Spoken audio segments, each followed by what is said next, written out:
Muy buenos días. Hoy tenemos un tema muy bonito. Para mí, quizás uno de los temas esenciales de todo el programa, el supremo sacrificio de Cristo. Y entre los objetivos que vamos a ver en el tema de esta mañana, Jesús antes de la oración, vamos a enseñar que Cristo es la vida. Tenemos que partir de este punto básico para poder entender la cruz. Enseñar que solo Dios es inmortal. Vamos a ver la cruz desde la perspectiva judía y no romana, para poder entender algunas de las cosas que pasaron en la cruz. Vamos a enseñar que el verdadero sacrificio de Cristo está relacionado con la entrega de su vida y no con el sufrimiento físico causado por la tortura de la cruz. Y vamos a ver que la transacción que nos redime y nos salva es la entrega de Cristo y de su vida eterna en favor nuestro. En la sesión de oración tenemos el versículo primero de Juan 5, 14 al 15 que dice: esta es la confianza que tenemos en Él, que si pedimos alguna cosa conforme a su voluntad, Él nos oye. Y si sabemos que Él nos oye en cualquier cosa que pidamos, sabemos que tenemos las peticiones que le hayamos hecho. Y la cita del Espíritu de Profecía con relación a la oración dice: toda promesa de la palabra de Dios viene a ser un motivo para orar, pues su cumplimiento nos es garantizado por la palabra empeñada de Jehová. Tenemos el privilegio de pedir por medio de Jesús cualquier bendición espiritual que necesitemos. Podemos exponerle nuestros asuntos temporales y suplicarle pan y ropa, así como el pan de vida y el manto de la justicia de Cristo. Nuestro Padre Celestial sabe que necesitamos todas estas cosas y nos invita a pedírselas. Así que podemos orar con toda confianza en el nombre de Jesús, dice aquí, ¿verdad?, esta cita, y también la palabra de Dios, y pedimos conforme a la voluntad de Dios. Dios no solo nos oye, sino que está dispuesto a cumplir con su promesa. Vamos a orar para presentarnos delante de nuestro Señor ante el inicio del estudio de este tema. Querido Padre bueno, damos gracias una vez más, oh Señor, por el descanso. Gracias por la linda oportunidad que tú nos permites de abrir tu palabra y penetrar en ella. Queremos pedir, tu Dios, en esta hora que tu Santo Espíritu nos guíe en el estudio de esta palabra, que tu palabra nos toque a cada uno de nosotros de manera especial, toque nuestras mentes, nuestros corazones, y que tu palabra también pueda animarnos, oh Dios, cada día a confiar y depender más en ti. Gracias te damos por esta oportunidad de temprano en la mañana encontrarnos contigo. Bendice cada pastor, cada laico que está con nosotros en esta hora.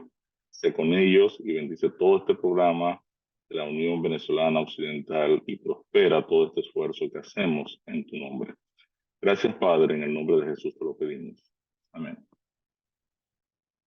Bien, el texto base del tema de hoy, el supremo sacrificio de Cristo, se encuentra en 2 Corintios 5, 14 al 15, y nos dice: porque el amor de Cristo nos constriñe, pensando esto, que si uno murió por todos, luego todos murieron, y por todos murió, para que los que viven ya no vivan para sí, sino para aquel que murió, resucitó por ellos.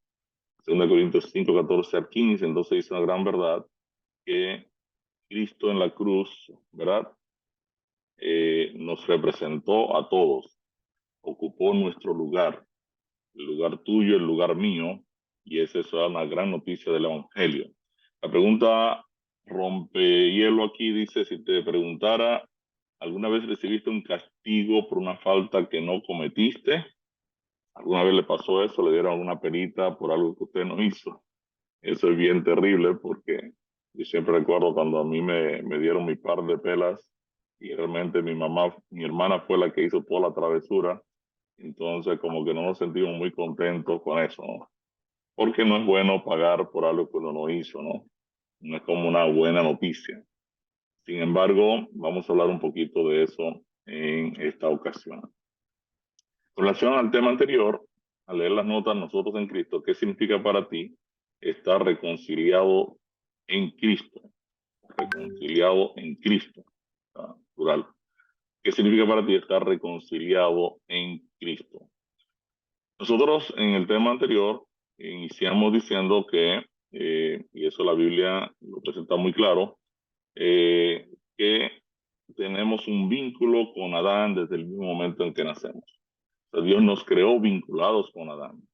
Y el problema de Adán, entonces, nos creó un problema a nosotros. Eh, Romanos 5:12 dice que el pecado entró en el mundo por un hombre y por el pecado entró la muerte y así la muerte pasó a todos los hombres por cuanto todos pecaron. Y esto es tan interesante que eh, podemos discutir con cualquier persona en este planeta y todo el mundo sabe que está enfrentando estos dos temas, el problema del pecado y el problema de la muerte. Y decíamos que desde el punto de vista científico, estos son dos temas que no se tocan en el modelo de los orígenes. Y debieran tocarse porque son los dos temas que más nos afectan en la existencia humana. O sea, el científico brillante debiera ocuparse en definir cómo surge la maldad y la muerte en su modelo de los orígenes, porque están aquí ambos temas y estos no son explicados desde el punto de vista pseudocientífico, para llamarlo en su justa perspectiva, ¿no? Eh, la Biblia se encarga de estos dos problemas porque son los problemas básicos que nosotros tenemos y que nos afectan y que nos crean inseguridad, tristeza, dolor y obviamente son los causantes de todo lo malo que nos pueda estar ocurriendo de acuerdo a la palabra de Dios. Eh, y esta realidad nos lleva a la necesidad de un Salvador. O sea, todos los seres humanos necesitamos un Salvador porque todos los seres humanos estamos enfrentando estos dos problemas fundamentales. Solo en la Biblia encontramos la solución al problema del pecado y de la muerte. Y Dios nos ha dado su palabra para mostrarnos esta realidad y que podamos obtener sabiduría, la sabiduría necesaria sobre cómo tenemos la salvación por medio de la fe en Cristo. Y esta salvación eh, tiene que ver con el pecado y la muerte. Dios nos está ofertando la salvación del problema del pecado y de la muerte, estas dos realidades tremendas, ¿no? Comprendimos también que nuestra salvación del problema del pecado y la muerte no depende de nuestras buenas obras o nuestra justicia, sino del amor ágape incondicional de Dios por nosotros. Eso lo vimos en el tema el amor incondicional de Dios. Y luego tocamos entonces el concepto en Cristo. Vimos que en Cristo es esa frase clave del hermano apóstol Pablo, donde en todos sus escritos él nos habla de que en Cristo es que Dios hace todas las cosas. Nosotros estábamos en Adán nuestro fin es la muerte, y ahora en Cristo Dios nos da una nueva oportunidad. Dios nos ofrece por medio de la fe entonces la vida eterna de Cristo. Decíamos también, y creo que el hermano Excel nos preguntó ahí en el chat sobre el infierno eterno. Decíamos también que de acuerdo a la palabra de Dios, la vida eterna se encuentra en Cristo.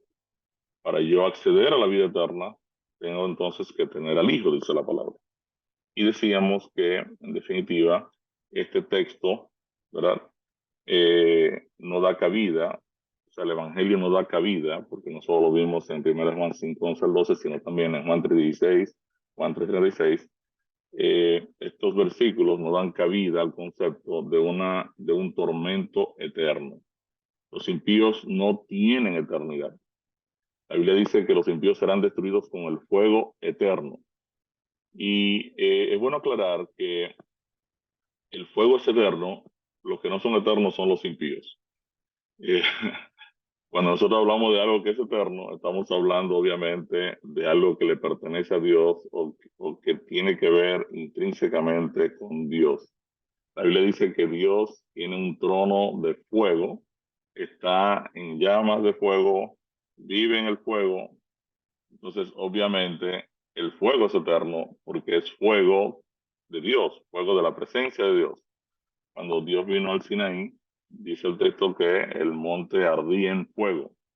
Donde está Dios, su gloria es un fuego consumidor. Y la Biblia dice que dado que Dios es fuego y está en llamas eternas, entonces quienes van a pasar la eternidad en el fuego, en realidad no son los impíos, sino que son los salvados. Y la Biblia eso lo dice muy claro. En Isaías 33, 14 y 15, la palabra de Dios dice aquí, el profeta pregunta, ¿verdad? O empieza diciendo, los pecadores se asombraron en Sión, espanto sobrecogió a los hipócritas. ¿Quién de nosotros morará con el fuego consumidor? ¿Quién de nosotros habitará con las llamas eternas? Piense que el profeta Isaías se está poniendo como parte del grupo que va a vivir en medio del fuego, con el fuego consumidor que es Dios, y que va a habitar con las llamas eternas. Entonces ahora responde, ¿quién va a habitar con las llamas eternas? Ah, el que camina en justicia y habla lo recto, y que aborrece la ganancia de violencias, el que sacude sus manos para no recibir cohecho, el que tapa sus oídos para no oír propuestas sanguinarias, el que cierra sus ojos para no ver cosa mala, este habitará en las alturas, fortaleza de roca será su lugar de refugio, se le dará su pan y sus aguas serán seguras. Quiere decir que en realidad quienes pasarán la eternidad en el fuego no son los impíos, son los salvados. Los salvados vivirán con el fuego consumidor, vivirán en la presencia de Dios, vivirán en medio de las llamas eternas, ¿verdad? Pero obviamente tenemos cuerpos transformados. Esto es importante decirlo, presentárselo a nuestros hermanos. Nosotros preparamos un tema eh, sobre el infierno, lo vamos a ver así rapidito porque es un tema bastante largo, pero lo preparamos, va a estar disponible también para ustedes y lo vamos a compartir en este chat. Y lo preparamos porque gran parte de la manipulación teológica que ocurre en las iglesias evangélicas, pentecostales y demás, tiene que ver con las amenazas que hacen sus líderes a los miembros de iglesia con relación al fuego, que está bajo maldición, les ofrecen una cantidad de cosas y las personas entonces tienen un tipo de relación con Dios basada en el temor. Cuando te pasé un testimonio de Andri, Andri es probablemente el primer fruto del programa El Plan de Dios. Ella es una importante líder pentecostal. Su mamá dirige el Ministerio de Hombres y Mujeres de Negocio de Iglesia de Dios Pentecostal, una iglesia muy fuerte, tiene más de 1,200 templos en el país, más de 1,000 pastores. Y cuando ella entendió el concepto de que el fuego es eterno y que quienes vamos a pasar la eternidad en las llamas eternas son los salvados, no los impíos, eso fue un gran choque, no para ella. Ella es hoy nuestra secretaria de iglesia, tiene ya 3 años que se bautizó, 3 años, casi 4 años, y para ella fue un gran impacto saber entonces que no tenía que tener temor a una tortura eterna, porque los impíos no tienen eternidad. Los impíos para tener eternidad tendrían que tener a Cristo y eso es lo que no tienen. Y vamos a ver por qué la paga del pecado es muerte, no vida eterna. Lo vamos a ver también en el tema del supremo sacrificio de Cristo. Vimos también, comparamos la cruz con un globo claro, ¿verdad? Y los pecadores con globos oscuros. Y decimos que la cruz nos reconcilia a todos nosotros, a todos los seres humanos, nos reconcilia con Dios. Quiere decir que Dios no tiene que hacer ningún otro sacrificio para reconciliarse con ningún otro ser humano que vaya a nacer en el futuro. O sea, ya la cruz nos tiene ahí representados a cada uno de nosotros. Y Dios se reconcilia. Lo justo es que Dios se reconcilie con toda la humanidad, porque Dios es nuestro creador. Y cuando nos creó, ya nos creó una condición que a nosotros no nos favorecía, respetando la ley de la herencia en Adán.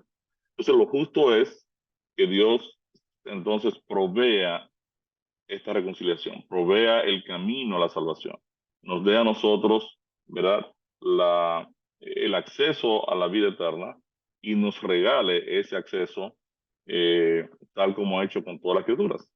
Los ángeles fueron creados con la posibilidad de vivir eternamente. Adán y Eva fueron creados para vivir eternamente. Y si uno lo analiza bien, uno se va a dar cuenta de que la vida eterna todas las criaturas de Dios la acceden por medio de la fe. La fe es el vehículo. Los ángeles en el cielo tomaron su decisión de vida eterna, muerte eterna, basado en la palabra de Dios. No hay otro mecanismo para acceder a la vida eterna. O sea, o creían en Dios y se quedaban del lado de Dios, o creían en Lucifer y se iban del lado de Lucifer. Tenían que tomar una decisión basados en la fe. Lo mismo pasaba con Adán y Eva, y lo vamos a ver en un momento cuando analicemos el caso de la vida, ¿no? También introdujimos el concepto de justificación. La justicia que demandaba la muerte de Adán y Eva fue aplicada a los corderos que murieron en lugar de ellos. Adán y Eva fueron justificados por los corderos. Vamos también a explicar un poquito más, vamos a entrar más en el tema de la justificación, ahora en la cruz. Y Adán y Eva fueron cubiertos por las pieles de los corderos. Fueron metidos en Cristo, fueron metidos en los corderos. Los corderos ahora cubrieron. Para Adán y Eva esto fue un recordatorio, ¿verdad? Mientras vida tuvieron, de que estos corderos ocuparon su lugar de muerte. Estos corderos, ¿verdad? Sin haber hecho nada incorrecto, solo existir, terminaron entonces recibiendo la descarga de la muerte que le tocaba a Adán y Eva. Y esta es una manera gráfica de Dios explicar la estructura de la salvación, la estructura del evangelio. Entonces decíamos que si bien la cruz reconcilia a todos los pecadores, la cruz no perdona o justifica a todos los pecadores. Porque la justificación viene por la fe, viene por yo creer en esa reconciliación. Cuando yo he creído en lo que Jesús ha hecho en mi favor, ¿verdad? Y lo he aceptado a Jesucristo como mi Salvador personal, entonces ahora esa reconciliación pasa a ser justificación real y efectiva en mi cuenta. Viene a ser un perdón real y genuino. Y entonces ahora Dios me cubre con la justicia de Cristo porque yo he aceptado esta reconciliación que Dios ha hecho en mi favor. Vimos que en Adán todos morimos. Lo único que podemos esperar si nos quedamos en Adán en la muerte eterna y tenemos gratuitamente el acceso a Cristo, la vida eterna.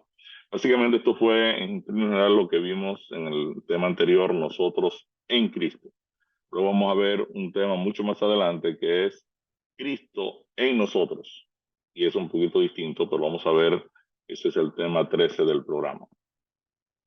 Antes de nosotros iniciar el tema de la cruz, pusimos una serie de principios o elementos, ¿verdad?, que son fundamentales para yo entender la cruz. Lo primero que vimos es el tema de la deidad. Dios es una deidad compuesto de tres personas, es lo que la Biblia enseña. Dos grandes descripciones que definen el aspecto de comunidad y unidad en medio de la diversidad de un Dios trino. Es tres personas, una esencia. Son los hechos de que Dios habló durante la creación. O sea, cuando una persona habla es porque otro escucha. No tiene ningún sentido hablar solo en el universo. O Dios está hablando solo. No. El concepto de hablar ya implica comunidad. Y Dios habló, dice la Biblia. Dios con su boca dijo. Alguien estaba escuchando. Otros más estaban escuchando. Quiere decir que el concepto de que Dios habla ya implica que es una comunidad. Y el hecho de que Dios ha sido amor desde el principio, desde antes de la creación, también implica, ¿verdad?, el concepto de comunidad. No tiene sentido amar si usted está solo. Entonces, es importante este tema porque dentro de nuestra iglesia, mis queridos, se ha levantado un movimiento de adventistas arrianos. Adventistas arianos, y es un movimiento muy fuerte dentro de la iglesia. De hecho, yo tuve una experiencia en medio de un grupo pequeño de un hermano que es un líder de nuestra iglesia en New York, dominicano, y entonces él me explicaba que lo que estaba diciendo no es verdad, que Cristo no tiene la calidad que tiene Dios, porque Cristo es el Hijo de Dios. Yo le decía, mira, Cristo es el Hijo de Dios, ¿verdad? Pasa a ser hijo de Dios cuando se encarna. Mientras no se encarna, Cristo es espíritu, igual que el Padre, igual que el Espíritu Santo, y es uno con el Padre. Existe con el Padre siempre. Y entonces es impresionante porque yo duré casi 3 meses en un chat de ir y venir, y él tomando muchas citas del Espíritu de Profecía fuera de contexto para entonces explicar que en ningún momento Elena de White se refiere a Cristo como Dios, lo cual obviamente no es cierto. Le busqué muchas citas donde Elena de White dice todo lo contrario. Pero sí les quiero advertir que el concepto de que Dios no es un Dios trino, tres personas, un solo Dios, una sola esencia, se ha ido infiltrando dentro de la iglesia, y hoy hay un movimiento muy fuerte dentro de nuestra iglesia en relación a este tema, y por esa razón también colocamos esta parte aquí. Ninguna de estas descripciones tendría sentido si Dios no fuera una comunidad. El concepto de hablar y el concepto de amar son dos elementos importantes. importantes. Los términos nosotros, hagamos, nuestra, definen a un Dios plural. Y cuando vamos a la Biblia nos vamos a dar cuenta de que Dios, cuando habla, utiliza la forma plural. Por ejemplo, Génesis 1:26, la Reina Valera 60 eh, tiene una traducción así como medio extraña, porque el texto dice: entonces dijo Dios. Aquí dijo está en plural, pero lo que Dios dice dijo Dios está en singular, pero lo que Dios dice está en plural. Entonces dijo, el texto dice Elohim. Dijo está en singular, pero Elohim es una forma plural de Dios. Hagamos al hombre a nuestra imagen conforme a nuestra semejanza. Otros versículos que presentan este concepto de Dios plural, Génesis 3:22, dijo Dios, dijo Jehová Dios, y aquí el hombre es como uno de nosotros. Aquí otra vez Dios utiliza la forma plural. En Isaías 6:8, el texto dice: después oí la voz del Señor que decía: ¿a quién enviaré y quién irá por nosotros? Por nosotros. Entonces es interesante porque este concepto lo podemos también relacionar con el matrimonio. En Génesis 2:24, por ejemplo, la Biblia dice: por tanto dejará el hombre a su padre y a su madre y se unirá a su mujer y serán una sola carne, una sola carne. En el matrimonio, entonces, la unión de un hombre y una mujer producen a Adán. Nosotros vimos eso en Génesis 2, ¿verdad? Génesis 2:27, donde cuando Dios dice que hizo al hombre varón y hembra, lo creó. Cuando Dios dice hice a Adán varón y hembra, quiere decir que la unión de Adán y Eva conforman, ¿verdad? Una sola unidad, una sola carne. En otras palabras, en esta matemática, 1 más 1 es igual a 1. Y en la matemática de la deidad, 1 más 1 más 1 es igual a 1. Padre más Hijo más Espíritu Santo, igual a un solo Dios. También antes de encarnarse, el segundo punto que vamos a ver es que Jesús existía con el Padre. En su oración intercesora de Juan 17:5, Jesús dice: ahora pues, Padre, glorifíqueme tú al lado tuyo con aquella gloria que tuve contigo antes que el mundo fuese. O sea, ya Jesús existía. Cuando Jesús se encarna, no se encarna a alguien que es recién creado. También quedé muy impactado en estos días porque un hermano de nuestra iglesia que vive en Estados Unidos ahí está dándole algunos temas a un grupo mesiánico, y me comentó algo que yo no sabía. No sé si será en todos los grupos mesiánicos que está ocurriendo lo mismo, pero me dice que este grupo mesiánico eh, no cree que Cristo existía antes, sino que Cristo surge, el Mesías surge por primera vez cuando nace de una mujer, como un hombre igual que nosotros. Y a mí eso me chocó mucho porque hoy están muy de moda los movimientos mesiánicos. Este, y es impresionante porque todos los problemas que hay con la interpretación bíblica siempre tienden a atacar la persona de Cristo, ¿no? El enemigo ha sido muy fino en esto, y su ataque directo es hacia la persona de Cristo, ¿no? Es importante aclararle a las personas que estudian con nosotros los temas de la salvación, que Jesús ya existía. Jesús fue enviado, dice la Biblia, ¿verdad? Llegado cumpliendo el tiempo, Gálatas 4:4, Dios envió a su Hijo, nacido de mujer. Y si lo envió era porque ya obviamente existía, ¿no? Jesús, el Hijo, también es el creador de todas las cosas. En Juan 1:1 nos dice que todas las cosas por el Verbo fueron hechas y sin el Verbo nada de lo que ha sido hecho fue hecho. Y si aquel Verbo fue hecho carne y habitó entre nosotros, vimos su gloria como el unigénito del Padre lleno de gracia y de verdad. Juan 1 también dice, 1:10, que este Verbo en el mundo estaba y el mundo por él fue hecho, pero el mundo no le conoció. Entonces es lógico suponer que si el conjunto de todas las cosas que han sido hechas fueron hechas por Cristo, Él no puede ser parte del conjunto de todas las cosas que han sido creadas, si Cristo es el creador. Estamos hablando de un análisis lógico-matemático, que hablamos de teoría de conjunto, por ejemplo. El conjunto de todas las cosas hechas no puede contener al creador, porque el creador entonces tendría que ser hecho, si no, este no es el conjunto de todas las cosas hechas. Entonces, obviamente, el conjunto de todas las cosas hechas tiene todas las cosas hechas y el creador no puede ser parte, entonces no puede ser creado, no puede ser hecho, porque no puede ser parte del conjunto de todas las cosas hechas que él hizo, ¿no?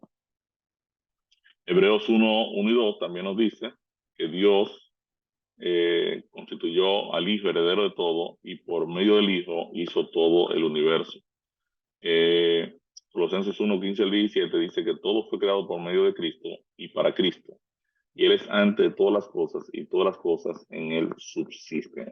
Esto también es básico para entender la cruz. O sea, Cristo sostiene todo lo que está vivo en el universo. Siempre lo ha hecho. Todo fue creado por medio de Él y para Él.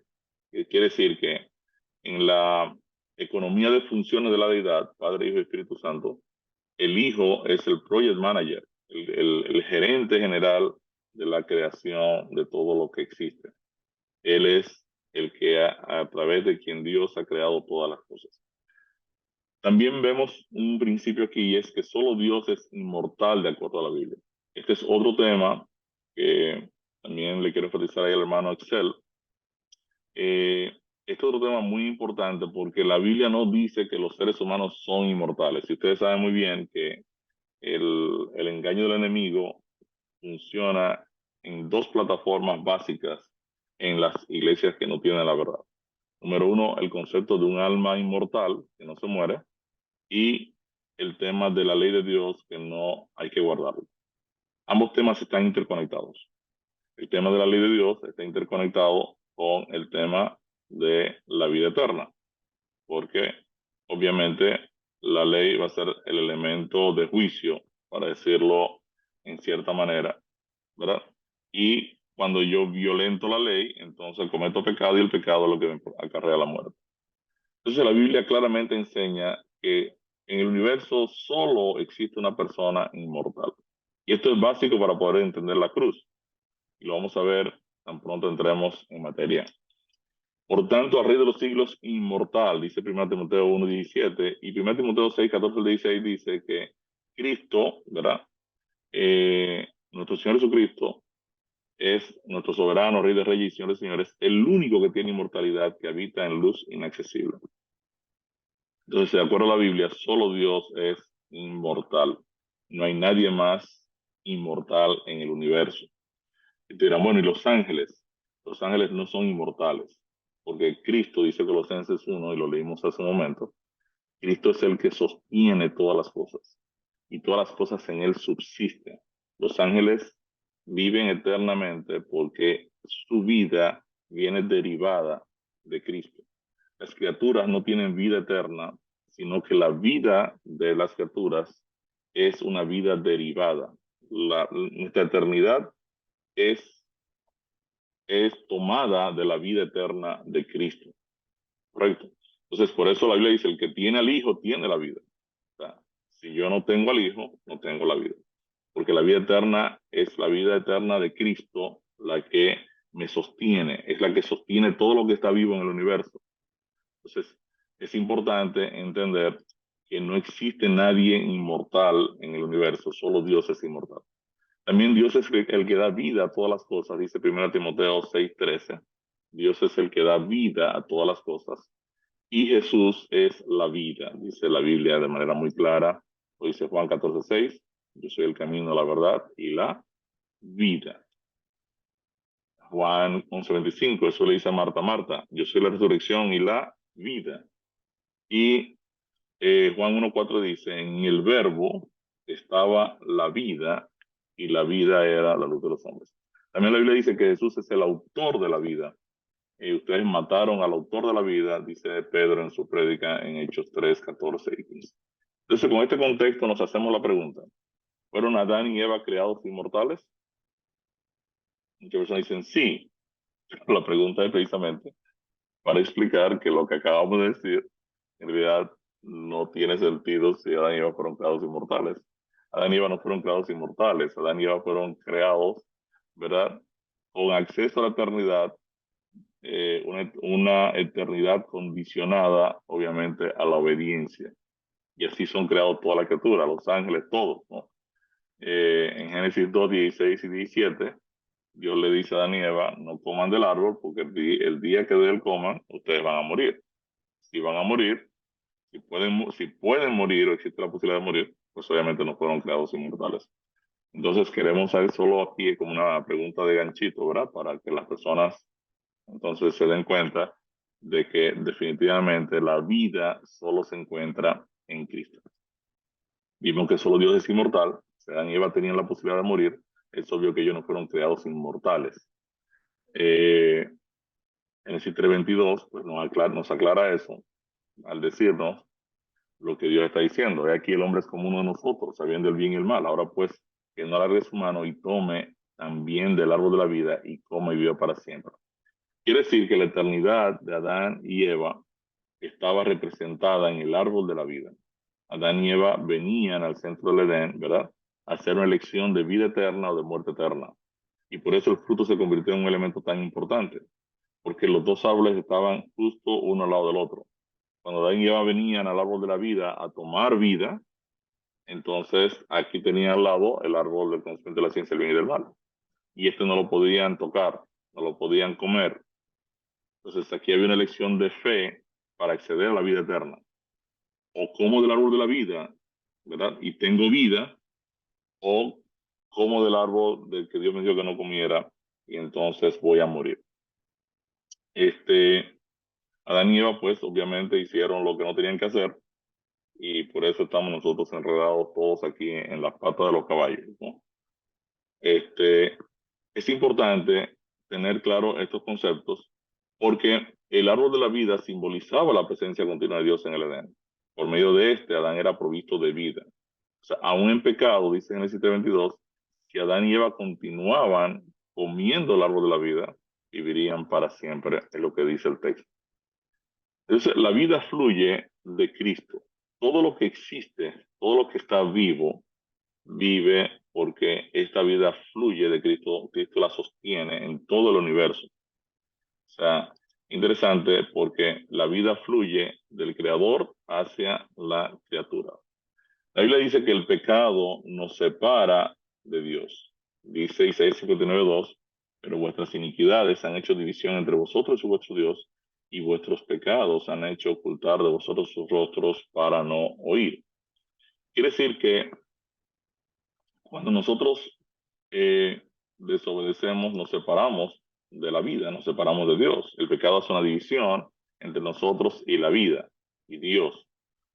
Por eso que el pecado, cuando nosotros aceptamos permanecer en el lado del pecado, nosotros quedamos separados de la fuente de vida. Y el quedar separado de la vida, entonces morimos. Por eso es que la paga del pecado es muerte. La paga del pecado es muerte porque la muerte, el pecado me separa de Dios y al quedar separado de la vida, entonces yo quedo muerto. Es interesante porque la palabra vida, solo creo que lo comentamos, si no aquí lo comentamos en tu grupo, pero la palabra vida solo puede ser definida con otra palabra y esa palabra es muerte. Y la palabra muerte solo puede ser definida con otra palabra y esa palabra es vida. ¿Qué es lo que está vivo? Lo que no está muerto. ¿Qué es lo que está muerto? Lo que no está vivo. Ahí se cerraron las dos definiciones. Entonces, eso, es obvio que si yo me aparto de la vida, que es Dios, que Jesús la posee, ¿verdad? Me aparto de la vida, pues sencillamente tengo que morir, porque ya no tengo acceso a vivir eternamente. La Biblia dice en 1 Juan 3:15, todo aquel que aborrece a su hermano es homicida y sabéis que ningún homicida tiene vida eterna permanente en él. Entonces la caída de Adán y Eva puso en marcha de forma inmediata el plan de redención del hombre. Dios hizo la promesa de un redentor que aplastaría la cabeza de la serpiente. Entonces ahora vamos a entrar un poco en materia, vamos a entrar sobre un sacrificio de Cristo. Y en el mismo centro del corazón del mensaje del Evangelio se encuentra la cruz de Cristo, se encuentra el supremo sacrificio de Cristo. Sin embargo, es el propósito determinado de Satanás encerrar esta verdad de la cruz en la oscuridad. En este estudio veremos la cruz de Cristo como un espectáculo judío y nos sorprenderemos al descubrir el autodesprendimiento del amor ágape de Jesús y lo que él estuvo dispuesto a renunciar con el fin de salvar el mundo. Ahora, antes de entrar en el tema directo del sacrificio supremo, lo primero que debemos ver es que el pecado no es perdonable en el sentido que típicamente entendemos el perdón. Para alguien ser librado de su pecado, otro tiene que asumirlo con sus consecuencias. La Biblia enseña que Dios perdona el pecado cargándolo. Cuando Dios se presenta a Moisés en esos 34, 6 y 7, que Moisés le dice, Señor, quiero ver tu rostro. Dios dice, no, yo voy a pasar todo mi bien delante de ti, toda mi gloria delante de ti, todo mi bien. Y Dios pasa, ¿verdad? Dice que Moisés queda del lado de la roca escondido y Dios pasa diciendo, Jehová, Jehová, fuerte, misericordioso y piadoso, que guarda misericordia a millares, que Nasá, dice el término hebreo, que Nasá, aquí en la Reina Valera se traduce como que perdona la iniquidad, la rebelión y el pecado. Pero el término hebreo que aparece en la Biblia es Nasá, donde también se utiliza Nasá. Nasá se utiliza en Éxodo 25, 13 y 14. Dice aquí Éxodo 25, 13 y 14. Harás unas varas de madera de acacia, las cuales cubrirás de oro, y meterás las varas por los anillos a los lados del arca para nasar el arca con ellas, para cargar el arca con ellas. Quiere decir que lo que el texto aquí está diciendo, Jehová, Jehová, fuerte, misericordioso y piadoso, que guarda misericordia a millares, que carga la iniquidad, la rebelión y el pecado. O sea, en la mente hebrea el concepto del perdón estaba ligado al hecho de que Dios carga con el pecado del pecador. Nasá es cargar. En la Reina Valera se traduce como perdonar. Pero en realidad el término está diciendo que para yo ser perdonado, en realidad alguien tiene que cargar con ese pecado y las consecuencias de ese pecado. Cuando Juan se encuentra con Cristo en el bautismo, ¿verdad? Juan el Bautista, dice, he aquí, si podemos buscarlo aquí de una vez para que lo veamos y rápidamente, en, creo que está en Juan, eh, Cordero de Dios.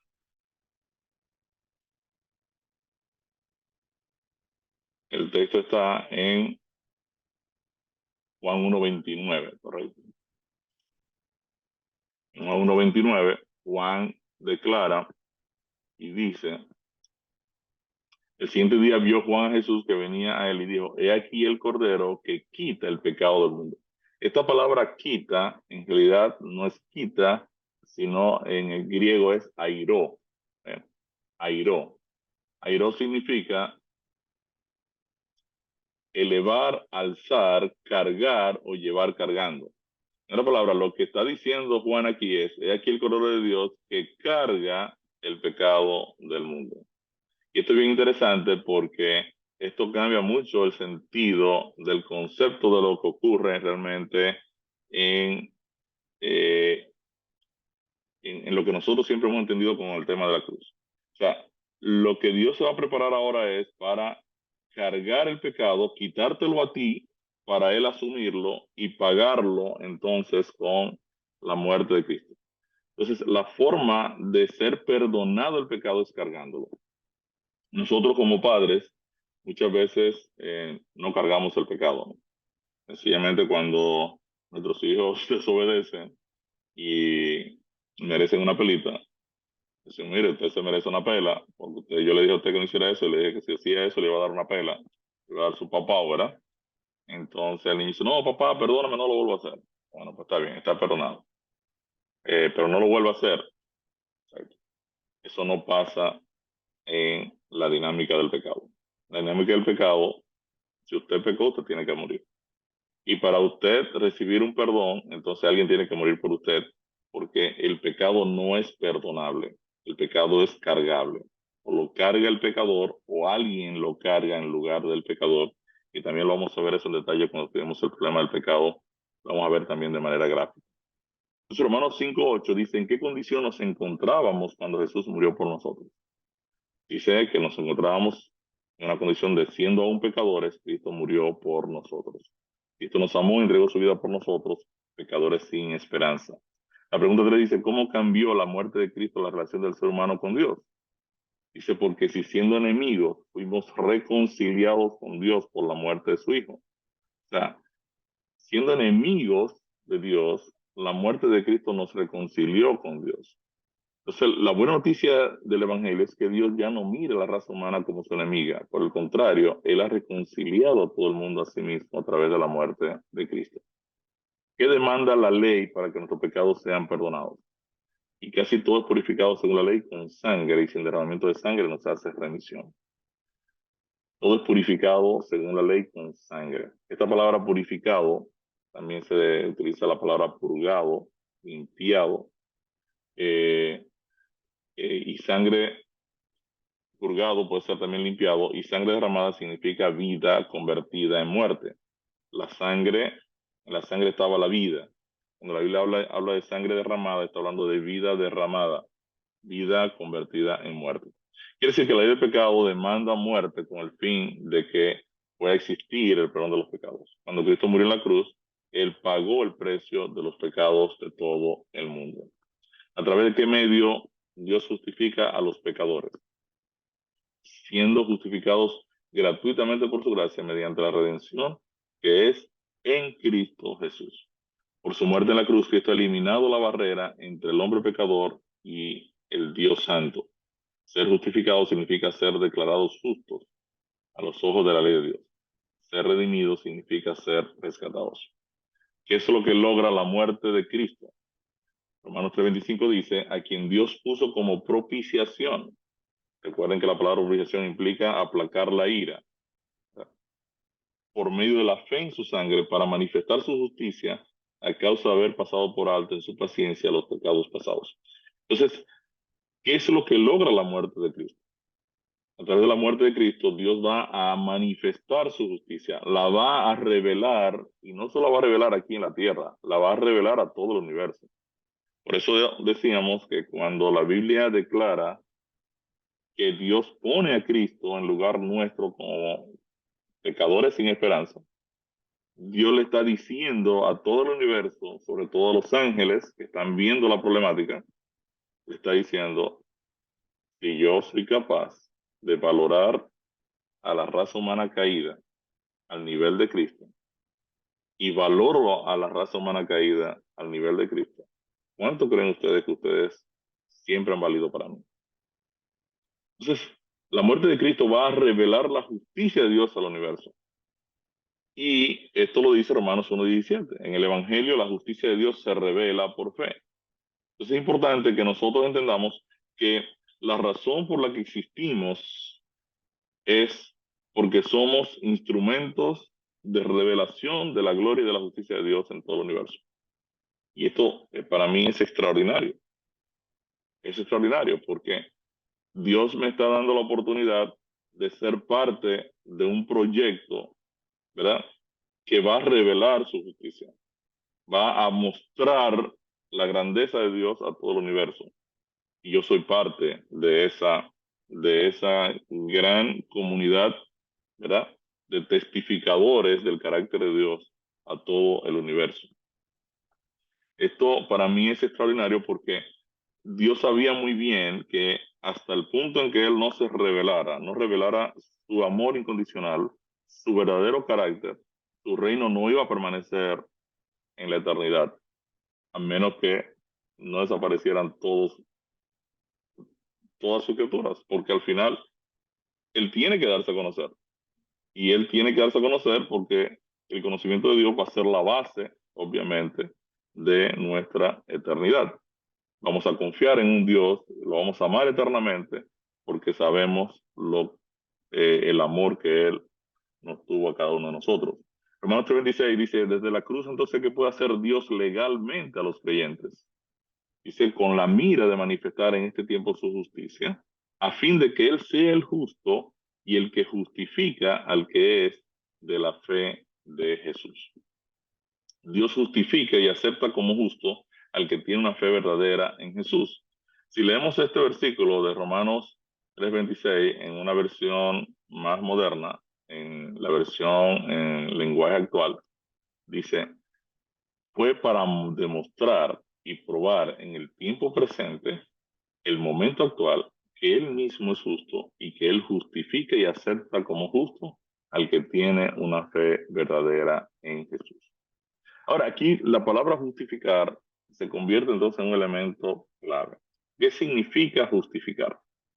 Justificar significa, ¿verdad? Es un término legal, significa que alguien va a pagar por tu condena. Alguien te va a justificar, es que alguien va a asumir tu condena y la va a tomar para sí.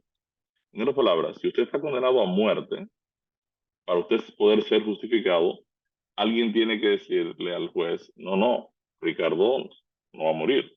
Ah, ¿y usted qué me ofrece? No, yo voy a morir en lugar de Ricardo. ¿Qué? ¿Usted está dispuesto a hacer eso? Sí, sí, yo estoy dispuesto a hacer eso. Entonces, ahora el pastor Giancarlo va a morir en lugar mío, por ejemplo, y él me va a justificar. ¿Ves? Entonces, él va a morir en mi lugar para que yo pueda salir libre. Quiere decir que cuando alguien ocupa el lugar de condenación de otro, lo ha justificado. Justificar es pagar por la condena de otro. Y cuando alguien asume la condena del otro, ¿verdad? Y la paga, lo ha justificado. Ahora, una vida creada solo puede justificar otra vida. Ese es el negocio. O sea, una vida creada no puede justificar muchas vidas. También, por ejemplo, si la condena es una muerte eterna, para que la justificación tenga sentido, la justificación quien debe pagar por la condena a muerte eterna es una vida eterna. Porque el pecado dice, no, no, espera, este está condenado a muerte eterna. Tú tienes que entregarme una vida eterna para justificar a esta persona. ¿Eh? O sea, si tú no me entregas una vida eterna, entonces no me puedes justificar a un condenado eternamente. Entonces, si la condena es muerte eterna, solo alguien que entregue una vida eterna puede justificar al condenado. Una vida eterna que no haya pecado puede justificar a otro que se encuentre condenado a muerte eterna. Ahora nos preguntamos también, ¿puede una sola vida eterna justificar varias vidas o varias muertes eternas? O sea, si yo tengo varios condenados, y este es un punto importante, por ejemplo, si aquí está Jorge, que está condenado a muerte eterna, y digamos que yo tengo vida eterna, yo voy donde el juez, aquí tengo a José Rivero, que es un juez implacable, y negocio con él, le digo, mire, Jorge está condenado a muerte y yo estoy dispuesto a morir por Jorge. ¿Ah, usted está dispuesto a hacer eso? Sí, sí, yo estoy dispuesto. Entonces, el juez Rivero dice, bueno, perfecto, pues usted muera en lugar de Jorge. Jorge, vaya a ser libre para su casa, que alguien ya va a pagar su cuenta. Ahora, la pregunta es, si todas las personas que están en esta reunión, las 28 personas, están condenados a muerte eterna, ¿puede una sola vida justificar varias vidas, varias muertes eternas? O sea, ¿Puede una sola vida entonces cubrir varias? Entonces, eh, esta es la pregunta que va a resolver el tema de la cruz. Dado que solo Dios es inmortal, ninguna criatura tiene vida eterna, por tanto, no existe una vida creada que pueda justificar una condena a muerte eterna, ni mucho menos varias condenas. O sea, cuando usted está condenado a muerte eterna por causa del pecado, yo necesito ubicar en el universo quién tiene vida eterna que esté dispuesto a morir en mi lugar para poderme justificar. De lo contrario, no tengo manera de resolver mi problema de muerte eterna, porque alguien tiene que ocupar mi condena de muerte eterna. Alguien tiene que asumirla para yo poder entonces tener acceso a la vida eterna. Y esto lo vamos a explicar también en la transacción de la cruz. Romanos 6:23, entonces, en contraste con la paga del pecado, ¿cuál es el regalo que Dios nos hace? Ah, la paga del pecado es muerte, mas el regalo de Dios es vida eterna en Cristo Jesús, Señor nuestro. El pecado se paga con la muerte. En cambio, el regalo de Dios es vida eterna en Cristo. ¿Qué gustó Cristo en la cruz por cada ser humano? Hebreos 2:9 responde, pero vemos aquel que fue hecho un poco menor que los ángeles, a Jesús coronado de gloria y de honra a causa del padecimiento de la muerte, para que por la gracia de Dios gustase la muerte por todos. Quiere decir que Cristo ahora está muriendo por toda la humanidad y vamos a ver por qué Él puede hacerlo, ¿no? Él gustó la muerte por todos. La muerte que los seres humanos mueren hoy en día es un sueño de muerte. Lo vemos en Juan 11. O sea, usted lo encuentra en todo el Antiguo Testamento. Y durmió David con sus padres, y durmió Jonatán con su padre, y el otro durmió, y durmió, y durmió, y ya están muertos. Entonces la Biblia presenta la muerte que el ser humano padece como un sueño de muerte, pero la muerte que Cristo probó por cada ser humano es lo que la Biblia llama la segunda muerte en Apocalipsis 20:14. Entonces, ¿cómo fue el proceso de la cruz? Mañana vamos a entrar ahora en detalle a ver qué es lo que pasa en la cruz y cómo funciona la dinámica de la cruz y cómo en realidad Dios, por medio de Cristo, va ahora a justificar a toda la raza humana, a los miles y millones de seres humanos que existieron antes de Cristo, durante Cristo y después de Cristo.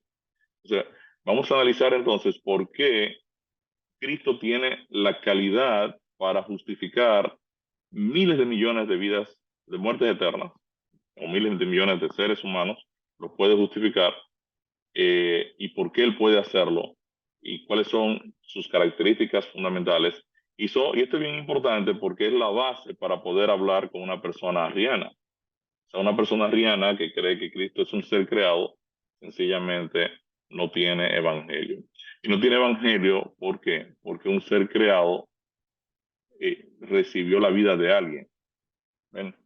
Eh, si Cristo es un ser creado, entonces obviamente Él podría justificar solo una persona y no la puede justificar eternamente porque obviamente Él no tiene vida, no tendría vida eterna, sino que su vida derivaría de alguien que tenga vida eterna. Entonces mañana vamos a entrar al proceso de la cruz y vamos a ver entonces todo el proceso completo, el detalle, y pasado mañana entraremos entonces en el tema de la resurrección, que tiene también otra importante connotación.